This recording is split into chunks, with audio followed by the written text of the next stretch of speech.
Okay, I enlisted in the Air Force in 1977, September, and went into basic training January of 1978. From there, I went into security police technical school, and what I found out was I was one of the first women in the career field. Not the first, but one of the first groups that they just opened the career field up to women. And I didn't know that at the time. And that was soon to be a discovery when I got to my first base, which was RAF Bentwaters.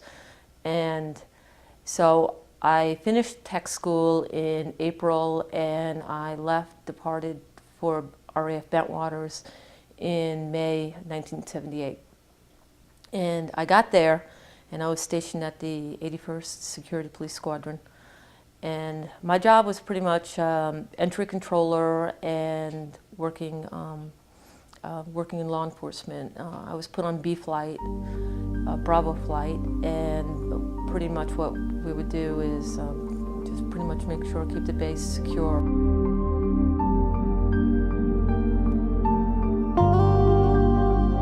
Our job was to go to the back gate and just make sure the gate was locked up. So I was on patrol at the time, and I had a colleague with me, Airman Duffield. We were both Airman First Class, which is the E3 at the time. And we had just checked the lock on the gate, and we were just filling out our check sheet and making sure everything. And then we were just sitting there, and it was about 2 or 3 o'clock in the morning, and it was just really, it was a clear night. It wasn't rainy out, and we were just kind of, bored, figuring out we got about 4 or 5 more hours left, and so we're just sitting there talking. And all of a sudden we see this light approaching that was coming from the area of the North Sea, so it's coming west to east. And at first it looked like we thought it was just regular aircraft coming in, and we looked over at the runway, waiting for the lights to go on, figuring, well, the aircraft's coming in. I mean, sometimes they would have, not often, but, an aircraft would come in. And then as it got closer and closer, and now it's about maybe 200, it wasn't really that far, it was just it was a big light, and it just stopped. And this guy and I were looking, we noticed that the runway lights aren't on. We see this light. And then all of a sudden it just stops in midair, and then all of a sudden it just moves up, down, left, right, and then it breaks into like 3 pieces and speeds across the runway. And now we're stunned. We're like, what was that? So we immediately I got on the radio, because we were thinking, what is that? And we get on the radio, and this is February of 1980. And I mean, we were kind of excited about, police control, this is police 4, be advised that. And I think the guy who was because I've thought about this, who was the desk sergeant at the time, was Sergeant Cohen. He was a E4 sergeant. And he was pretty much saying, say again, and so we repeated it. We said, this light, this aircraft, and but we couldn't see the aircraft itself, the rate of speed that it was moving when it went across. I mean, it was moving in like a regular aircraft. Then when it stopped, and then when it did its movement, and then when it split into 3, and then when it sped across the runway, it was going west. It was just going at a phenomenal speed. And the only other thing that really caught our attention was that it didn't make any noise. There was no sound to it at all. And we were like, we just didn't know what it was. Just to get an idea, if you go in this direction, you're going off base. Right here is the runway. From what they said, back in December of '80, here is where they had the landing site of where the aircraft had landed. This is the house. This is a Folly House. It's at the end.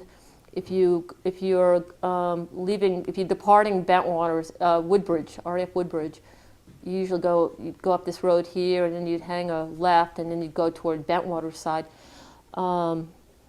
Anyway, when I had my UFO sighting, and here's the runway right here, it was this close. I put an X right here. And as for the size, from the distance, we were, oh gosh, I guess I'd say it was probably about the size of a car or a small truck or something. It was probably about maybe 2 football field lengths away. And it flew across the runway. And the runway itself was, then it was probably about roughly maybe a football field length away, because the runway itself wasn't that far from us. And then when it took off, it went straight up, and then it kind of disappeared. I mean, it flew across, and then it kind of went straight up. And that was the last we saw of it. Into 3 pieces. No, it broke into the 3 pieces when it first approached. It came up, it approached, and we were waiting for it to start heading toward the runway, making its, doing whatever, thinking it's an aircraft. And of course, we were waiting for the lights of the runway to turn on, and that's where it stopped, about 2 football fields away, and that's where it did its up, down, left, right, and then and the movement was very geometric. I mean, the movement was not a normal movement. It didn't move like chaotic. It was very definitive as for the way it moved. I mean, it was just, that probably threw us more than anything, because it was just so, I didn't know of any aircraft to do that at that, and it was like an Etch-a-Sketch board. It's like if you were to take something and move it up and move it, movements were very definitive. And then it just, up, down, left, right, and then it kind of must have come to the middle, and that's where it split into 3 pieces. And then those 3 pieces split off, but they went across the runway. It was a lot faster than a jet plane. I mean, it just kind of, it moved so quickly. It would have been a difficult object to keep track of, like if you were to look in a camera type thing to follow it. And I would say the one thing with not hearing any sound coming from it, that was really, really disturbing. About a year ago, currently I'm in the Army Reserves stationed out of Fort Belvoir, so I'm still active reserves, and I'm a captain now, and so there's some credibility behind that. And we were at a promotion ceremony, and they introduced some of the guests who were there, and one of them happened to be a retired 3-star general, General Edmonston, and he was a 3-star general. If anybody knew anything about what happened at Bentwaters, I said, and he's retired, well, maybe he can tell me a few things. And I thought it was kind of interesting that here he was. I went up to him, and I had all my ribbons on, and he recognized my ribbons and said, oh, I see you used to be in the Air Force, and we were talking. And I said, yes, sir. I said, in fact, I was stationed at some really interesting places, and some of them are now closed. And I said, one of them was RAF Bentwaters. Oh, Bentwaters, yeah, that was a great base.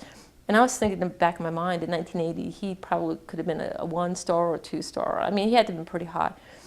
And I said, yeah, in fact, I was there during the time when they had that UFO sighting. And we went from a very sociable conversation to he just clammed up.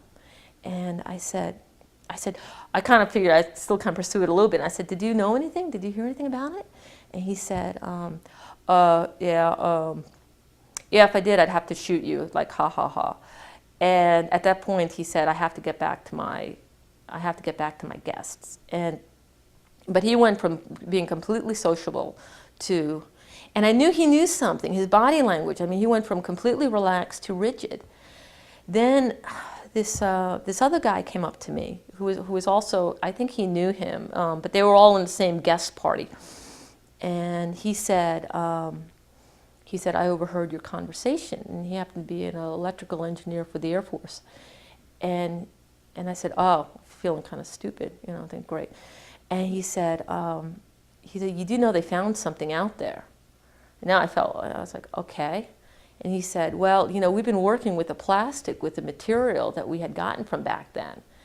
And I was like, oh, really? He said, oh, yeah, back then it was pretty raw, but now we've been able to use it and to refine it, and they've been able to use it, and it can take so many degrees of heat and temperature.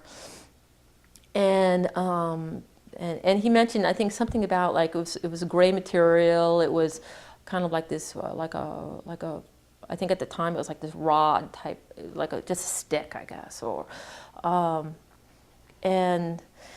And I was sort of thinking to myself, you know, it just seemed like people were giving me bits and pieces of more information as for, you know, and in a lot of ways validating that what was out, that there was something out there. They had retrieved a material, and he specifically said, this electrical engineer, that it was not indigenous to here. At the time it was an A-10 base. We also had nuclear weapons there. It was about 4 or 5 o'clock in the afternoon. And I was standing outside, and most of the traffic again had gone off the base. And all of a sudden, it's like the sky had broken open. It was like this huge wave had gone across the sky. The whole sky just kind of rolled. It was as though, I guess it's sort of like this thing of, I want to say the top of the mushroom part of the, say like a bomb type thing.